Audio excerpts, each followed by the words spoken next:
जय श्री राम। श्री रामचरित रूपी पवित्र मानस रूपी सरोवर के जल में अपने मन को स्नान करवा और भवानी तथा शंकर का स्मरण करके स्वामी तुलसीदास ने राम कथा का प्रारंभ किया। सर्वप्रथम पुण्य भूमि प्रयाग में दो श्रेष्ठ मुनियों भारद्वाज तथा परम ज्ञानी याज्ञवल्क्य का मिलन तथा संवाद वर्णित है। तुलसीदास जी कहते हैं, एक बार मकर स्नान करके जब सब मुनीश्वर आश्रम में लौट गए, ज्ञानी याज्ञवल्क्य मुनि को भारद्वाज मुनि ने चरण पकड़ के रोक लिया। आदर सहित उनके चरण कमल धोए और बहुत ही पवित्र आसन पर बिठाया। पूजन करके मुनि के सुयश को बखान कर अति पवित्र कोमल वाणी से बोले, हे नाथ, मुझे एक बड़ा संदेह है और वेदों का सब तत्व आपकी मुट्ठी में है। इसको कहते हुए मुझे भय और लाज लगती है और जो न कहूँ तो बड़ा ही अनर्थ हो जाता है। हे प्रभु, संत जन की ऐसी नीति है कि वेद पुराण तथा मुनियों ने भी कहा है ये बात कि गुरु से अगर कोई बात छिपाते हैं तो हृदय में निर्मल ज्ञान नहीं मिलता। ऐसा विचार कर अपनी अज्ञानता प्रकट करता हूँ। अतः हे नाथ, दास पर कृपा करके उसे दूर कीजिए। राम का नाम का बड़ा ही प्रभाव है। संतों, पुराणों और उपनिषदों ने ऐसा गाया है। कल्याण स्वरूप, अविनाशी और गुण की खान भगवान शिव राम नाम सदैव जपते रहते हैं। 4 प्रकार के जीव संसार में हैं। काशी में मरने से वे सब मोक्ष को पाते हैं। अतः हे मुनिराज, राम की ही महिमा है जो शिव जी दया करके उपदेश करते हैं। हे प्रभु, मैं आपसे पूछता हूँ कि राम कौन है?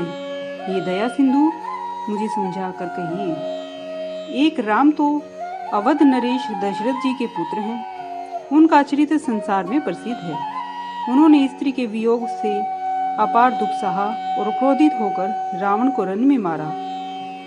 हे प्रभु, वही राम है या कोई दूसरे हैं जिनको शिव जी जपते हैं? आप सत्य के धाम और सर्वज्ञ है, अतः ज्ञान से विचार करके मुझे बतलाइए, जिस प्रकार से ये मेरा भारी भ्रम मिट जाए।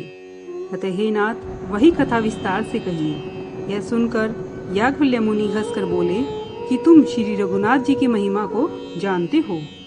मन, वचन और कर्म से तुम राम भगत हो। तुम्हारी चतुरता मैंने जान ली है। राम जी के छिपे हुए गुणों को सुनने के लिए ऐसे पूछते हो मानो महामूर्ख हो। हे मित्र, आदर के साथ मन लगाकर सुनो। मैं श्री राम जी की सुहावनी कथा कहता हूँ। मैं ज्ञान रूपी महिषासुर को मारने के लिए राम कथा भयंकर काली देवी है। श्री राम कथा चंद्र किरणों के समान है, जिसे संत रूपी चकोर पान करते हैं। ऐसे ही पार्वती जी ने संदेह किया था, तब महादेव जी ने उन्हें विस्तार से उत्तर दिया। अपनी बुद्धि के अनुसार अब मैं महादेव पार्वती जी का वही संवाद कहता हूँ। वह जिस समय जिस कारण से हुआ उसको सुनकर हे मुनि, तुम्हारा विषाद मिट जाएगा। एक बार त्रेता युग में महादेव जी अगस्त्य ऋषि के पास गए। साथ में जगत जननी भवानी भी थी। ऋषि ने सब जगत के ईश्वर जानकर उनकी पूजा की।